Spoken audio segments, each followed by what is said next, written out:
Hey, what's up, everybody? I'm here to give you guys my WWE NXT review for December 19th, 2018. Now, before I actually start the video, I know you guys noticed that I'm in a different location. That's because I'm going to be in New Hampshire until Sunday night. So you're probably going to see like this background, but maybe, some other backgrounds throughout the next few days.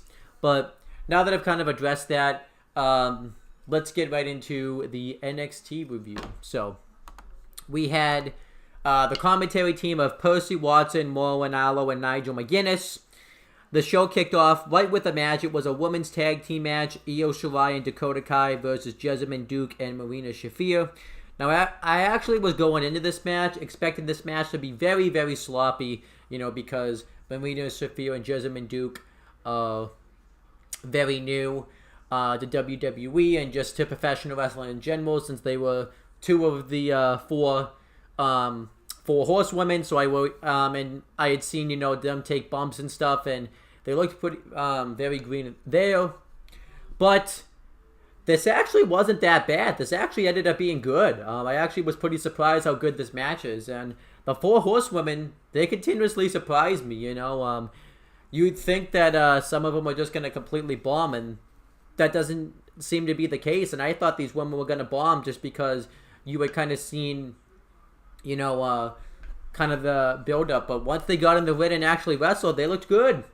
Dakota Kai gets the advantage for a while in this matchup, but then Duke and Shafir end up taking control and getting the heat on Dakota Kai for a while. And then eventually Io Shirai gets the hot tag on Marina Shafir. She hits a 619 on her into the West Coast Pop. And when she goes for the moonsault, Jessamyn Duke tries to get involved, but Dakota Kai lays her out with a big boot off the apron.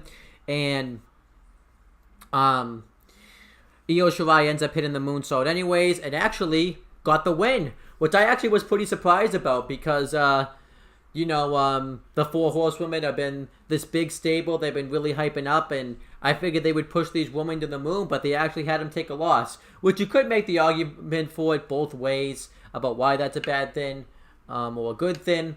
But I actually thought this was a good thing. It builds up Io Shirai and Dakota Kai as future contenders for the NXT Women's Championship, and they've been kind of getting their ass kicked lately. So I think it made sense to actually put them over. Plus, Io Shirai is this big new sign that everybody's been hyping up. She really needed a win since she didn't win the Mae Young Classics in the finals at Evolution.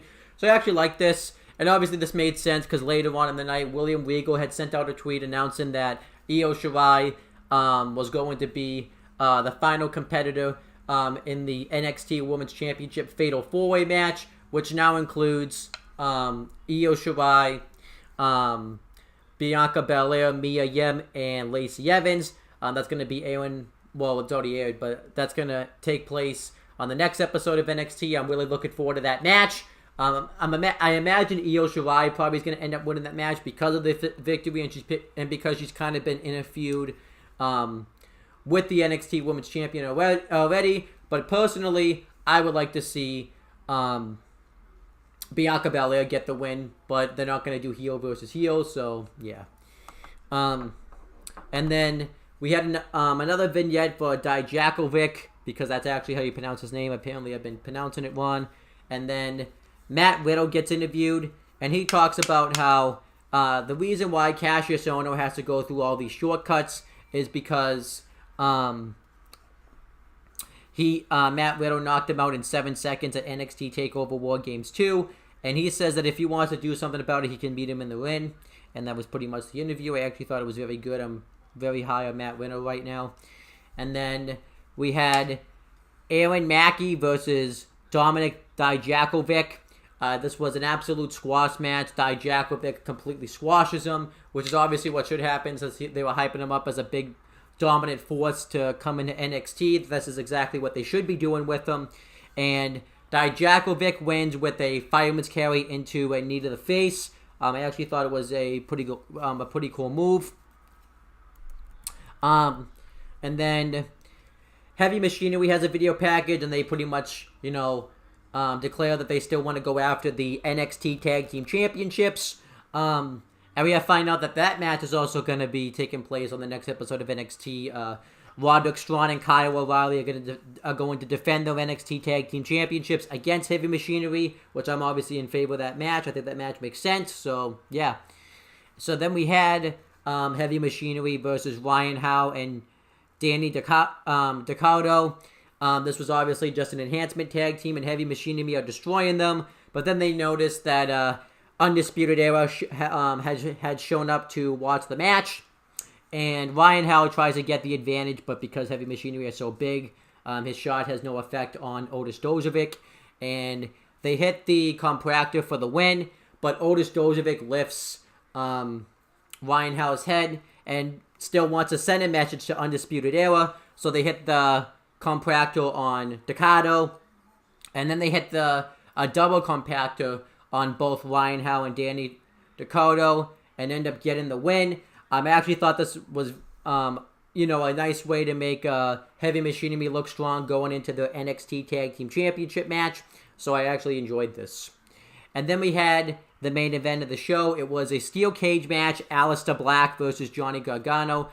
This was a great cage match. If you haven't seen the steel cage match, definitely go out of your way to watch it because it's awesome. And Mauro Ranallo's commentary during the match is awesome too.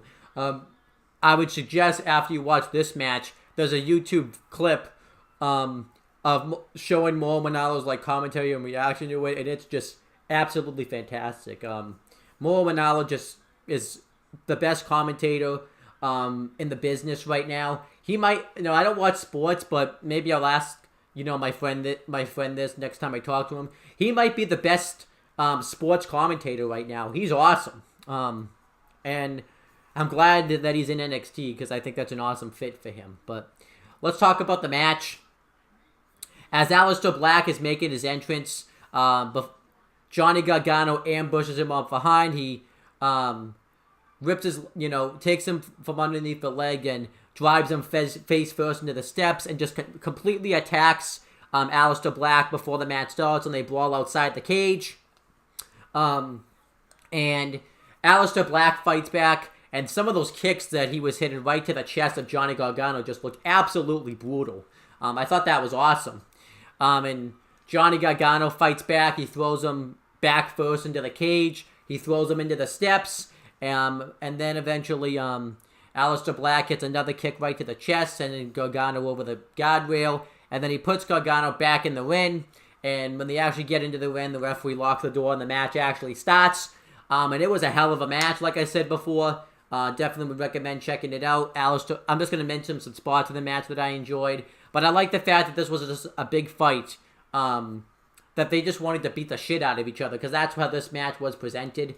Alistair Black hit an awesome moonsault off the top of the cage. He hit an awesome meteor onto Johnny Gargano.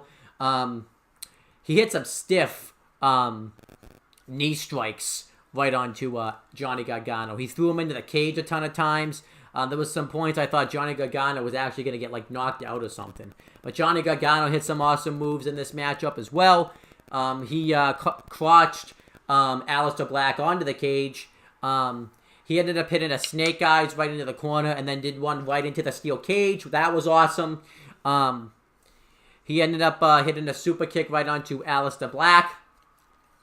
What else did he do in this match? He ended up hitting a really cool, raking him into the cage, throwing him into the cage a ton of times. It was just awesome stuff.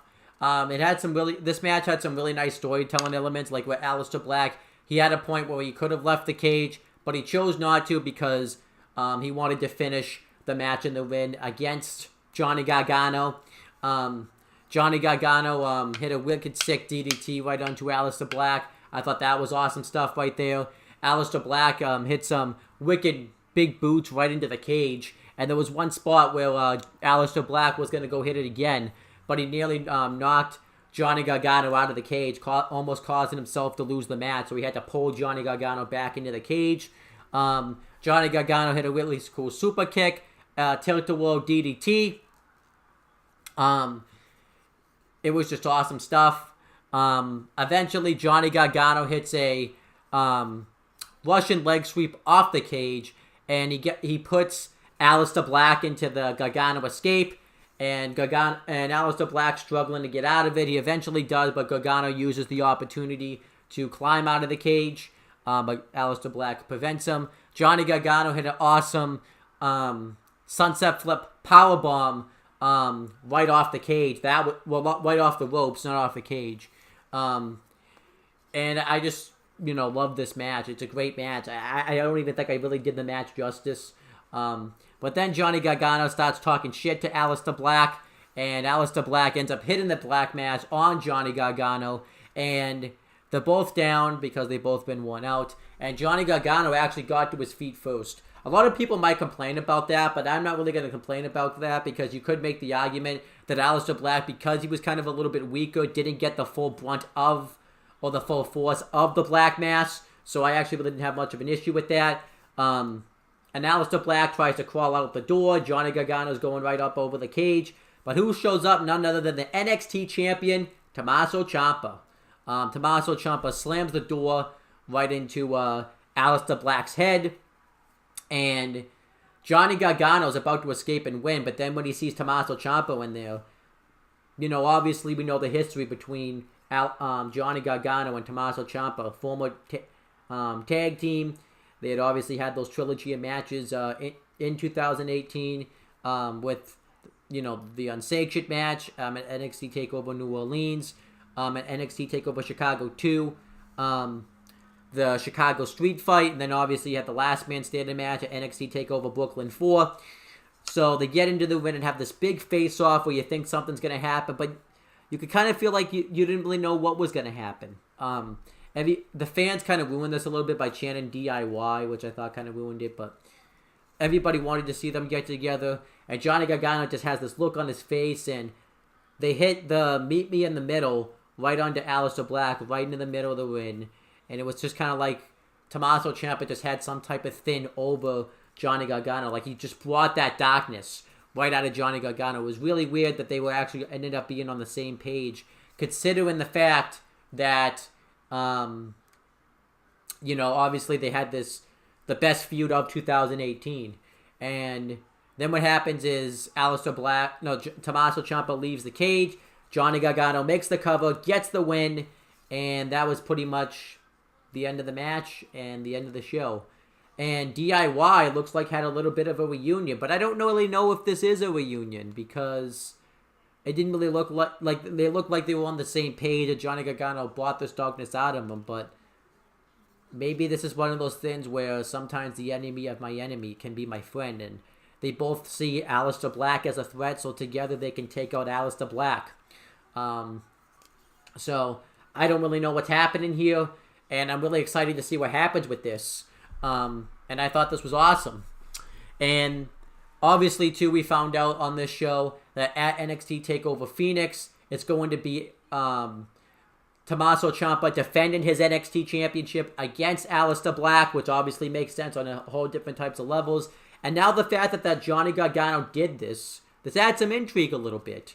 Are DIY getting back together? Are they doing a false sense of security where it's going to look like DIY is getting back together? But then we found out all along that Johnny Gargano did this to get Tommaso Ciampa to trust him, and he would give him another NXT Championship match. I really don't know.